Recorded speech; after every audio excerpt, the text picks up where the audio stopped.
État des lieux de la cybermenace, des cybermenaces, je devrais dire, internationales. Est-ce qu'on connaît en ce moment un pic d'ailleurs de cybermenaces?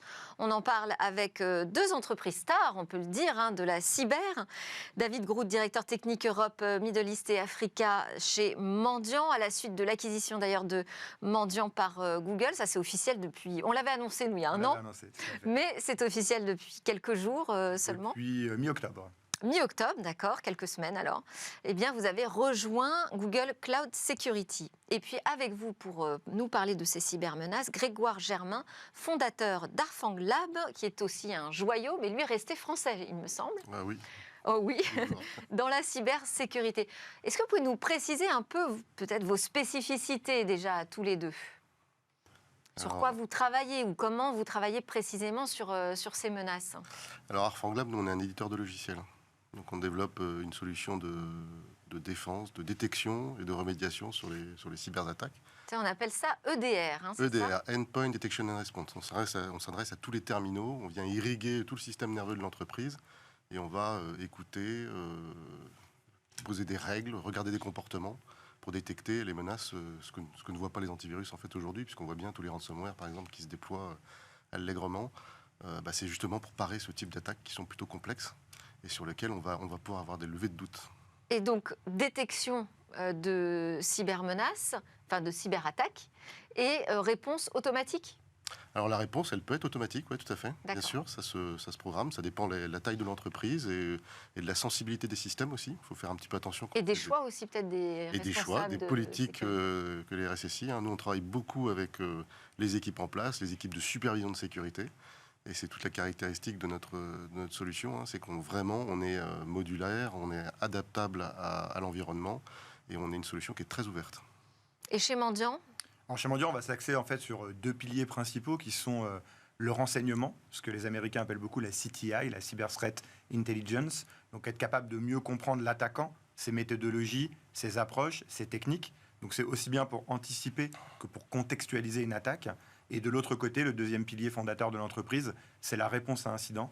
On accompagne aujourd'hui à peu près 1200 entreprises dans le monde par an pendant des incidents.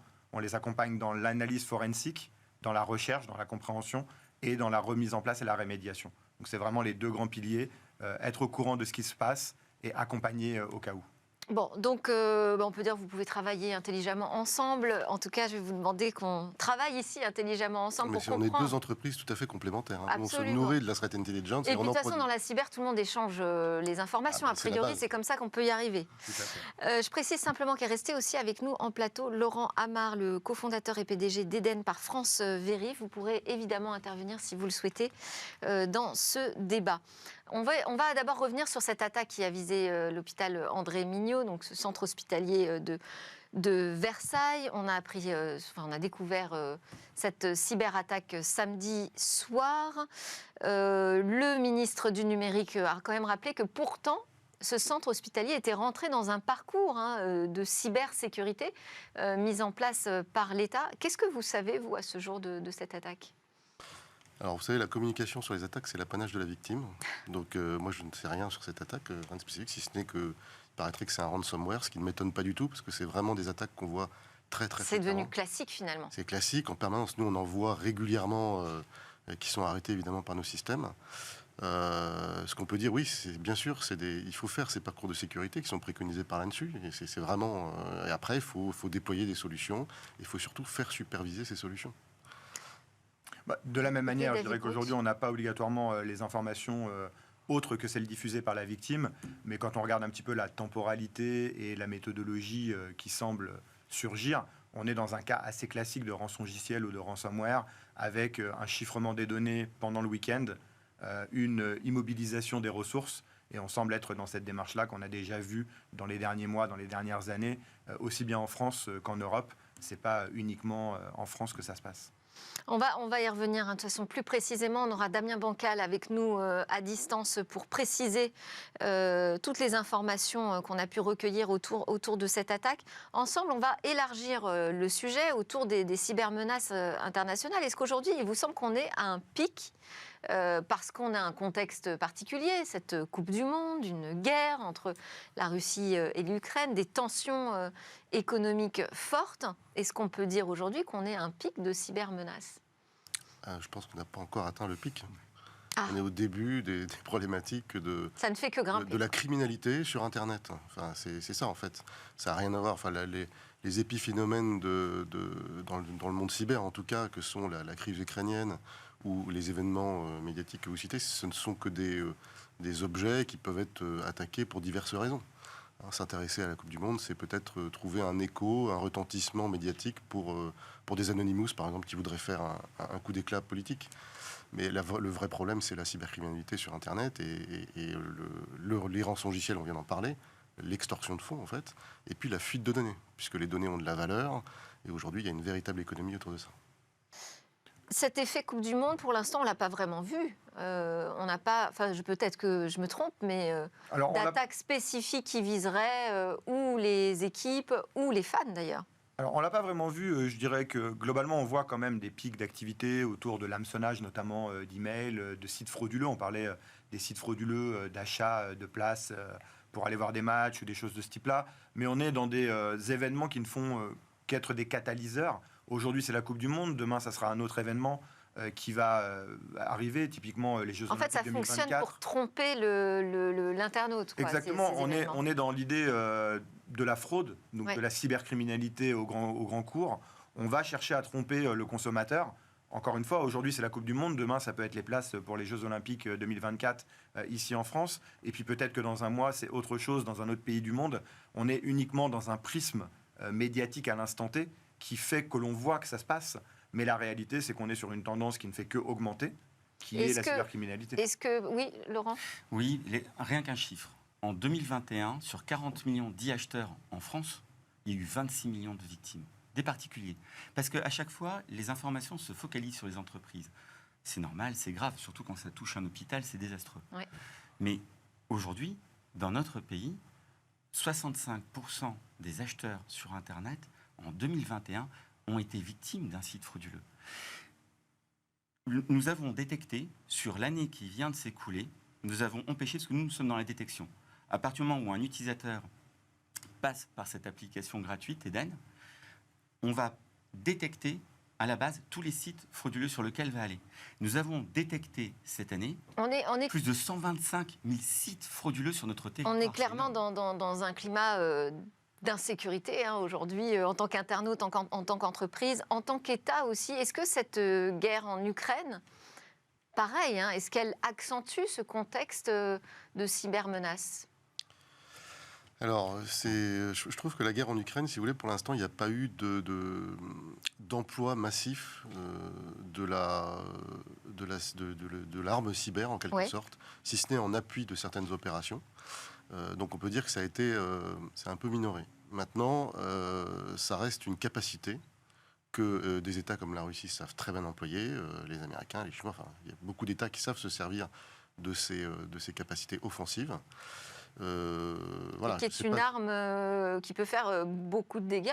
Ce qui peut pousser à la destruction. Quoi. Enfin, c'est ça qui est là, ça serait grave.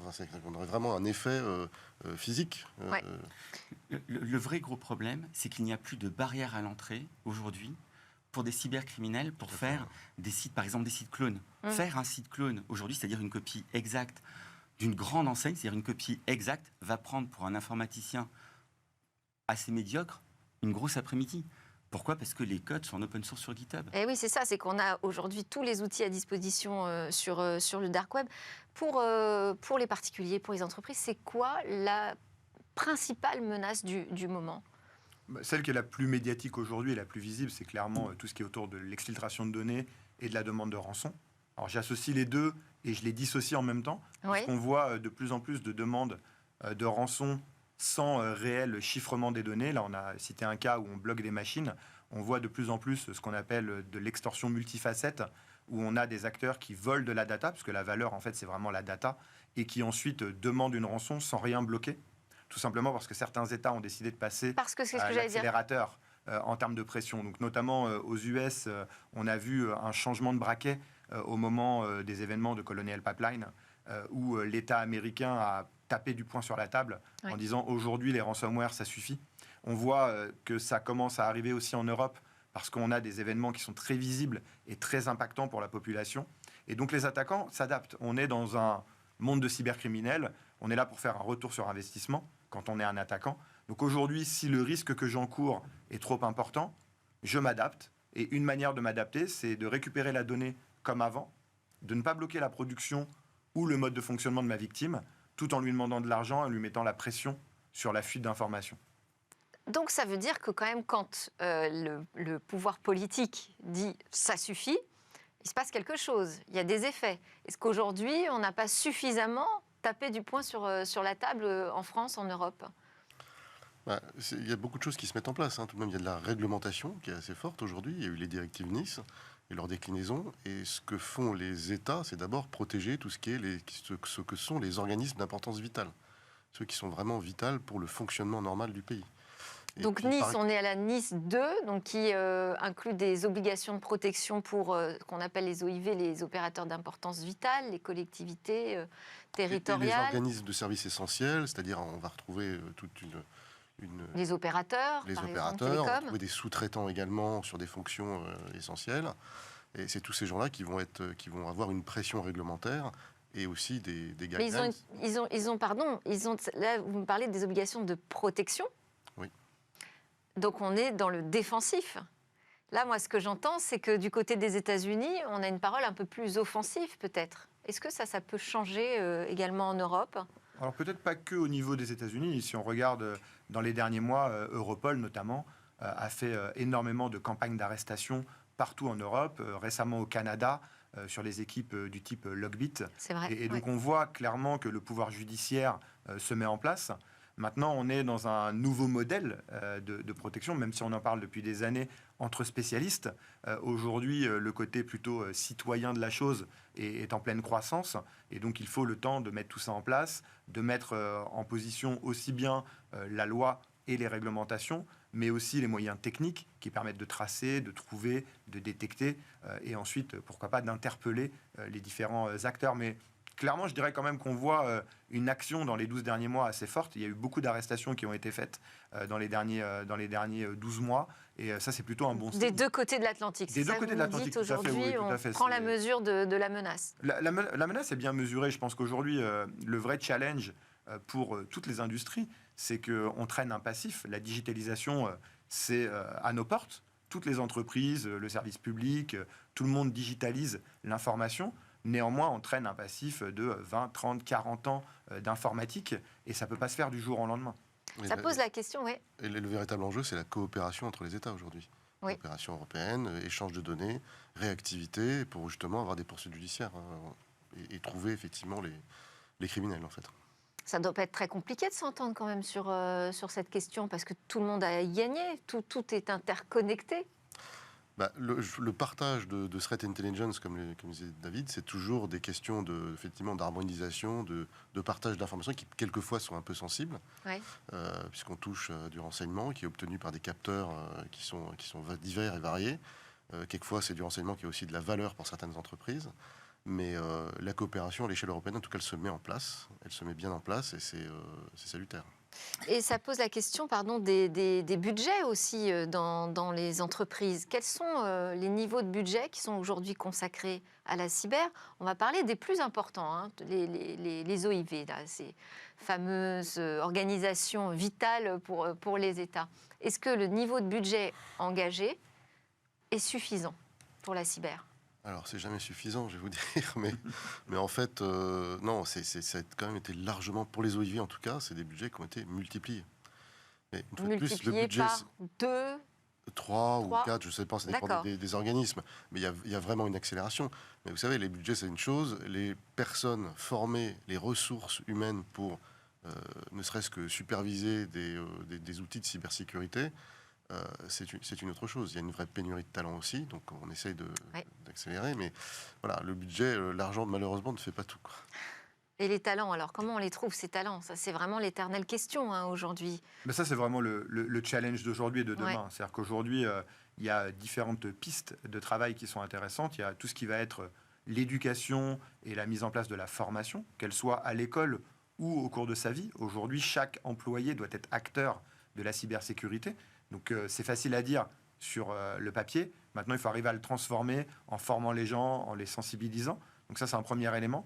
Et puis un deuxième élément, où on en parlait un petit peu dans l'émission quand on parlait des algorithmes, à un moment ou un autre, les modèles de données vont pouvoir aussi aider à monter à l'échelle. C'est-à-dire qu'aujourd'hui, quand on a... si on peut automatiser un certain encore nombre de choses, davantage les réponses. alors peut-être pas les réponses, peut-être le triage, comme on appelle ça dans le jargon. Donc plutôt en amont, quand on a le flux d'informations qui remonte, on va essayer de trouver des signaux faibles ou des signaux forts de potentielle attaque. C'est là où la machine peut nous aider à répéter un modèle, à aller plus vite, à être plus pertinente. Et puis l'humain va être important. Donc aujourd'hui, tout ce qui est initiative de formation et de prise en compte dès le plus jeune âge, moi, je suis issu de l'apprentissage en école d'ingénieur. Je suis pour à 2000% à l'école, être en apprentissage et faire de la cyber. C'est un élément qu'il faut pousser aujourd'hui sur le territoire français notamment, mais pas que, en Europe et ailleurs. Et ça, c'est vraiment des éléments clés. Il y a toute l'acculturation donc, qui commence dès le plus jeune âge. Et puis, il y a aussi les responsables de sécurité des systèmes d'information. Moi, j'entends parfois des freins vis-à-vis d'outils tout automatisés. Vous les rencontrez, ces freins également ? Alors, des outils entièrement automatisés, si vous voulez, c'est pas de la non, magie. Pas entièrement, on fait beaucoup d'intelligence. L'automatisation, de manière générale, n'est pas forcément accueillie très facilement par tous. Non, mais en fait, si vous voulez, il y a un véritable usage aujourd'hui de l'intelligence artificielle sur le domaine cyber qui permet effectivement de faire du triage, de faire de la qualification très avancée de signaux faibles pour mettre en évidence des débuts d'attaque. Et c'est comme ça qu'on détecte quasiment tous les ransomware aujourd'hui. Si on surveille correctement un système et qu'il est bien équipé, avec un EDR notamment, on arrive à parer ce genre de choses. Encore faut-il avoir mis en évidence les alertes les plus critiques. Et effectivement, dans certains cas, on peut automatiser, c'est facile. Quand on a un niveau de criticité, il suffit de bloquer, d'empêcher un programme de s'exécuter. Donc le sujet, il n'est pas là. Après, sur quel système, quel risque on prend. Et souvent, effectivement, dans une usine, par exemple, où vous avez des machines en production, ou dans un hôpital, c'est un peu difficile de dire qu'on va arrêter la machine sur une alerte très critique. Ouais. On va vouloir la qualifier. Et là encore, peut-être un humain doit intervenir dans ces centres de supervision.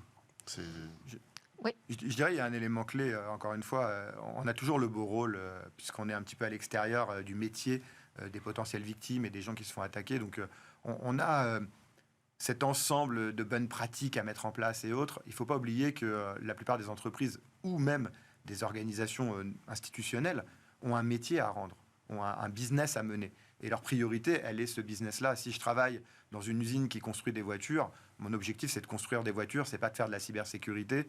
Quoique, ça peut changer dans certains modèles économiques, mais on est vraiment dans cette idée-là où il faut allier le business et la sécurité. Et donc aujourd'hui, le plus gros challenge pour l'ensemble du tissu économique, c'est trouver le bon équilibre entre accélérer sur la cybersécurité tout en permettant de continuer à faire son business et à continuer à délivrer le service qu'on doit délivrer.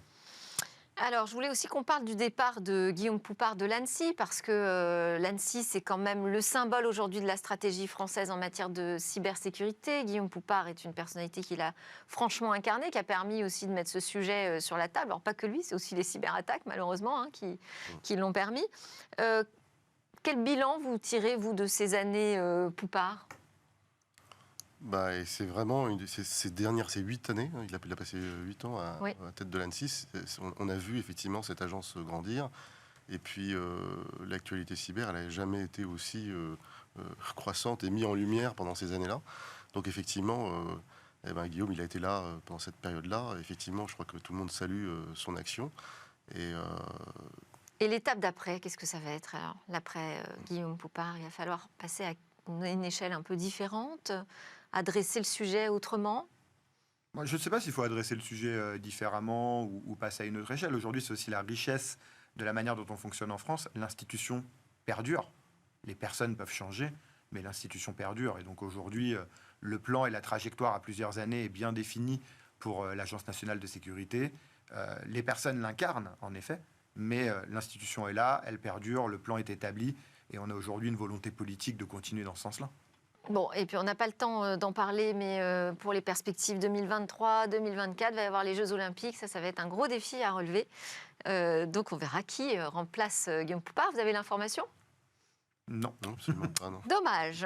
Merci à tous les trois. Laurent Amar, j'ai pas pu trop vous faire intervenir, on est vraiment pris par le temps. Mais vous avez pu quand même nous dire quelques mots. Laurent Amar d'Eden de France Vérif, Grégoire Germain, fondateur d'Arfang Lab, et David Grout de Mendiant. Merci à tous les trois. Juste après la pause, on reste sur le sujet de la cybersécurité. On va essayer d'en apprendre davantage sur l'attaque qui a visé l'hôpital André Mignot au Chesnay.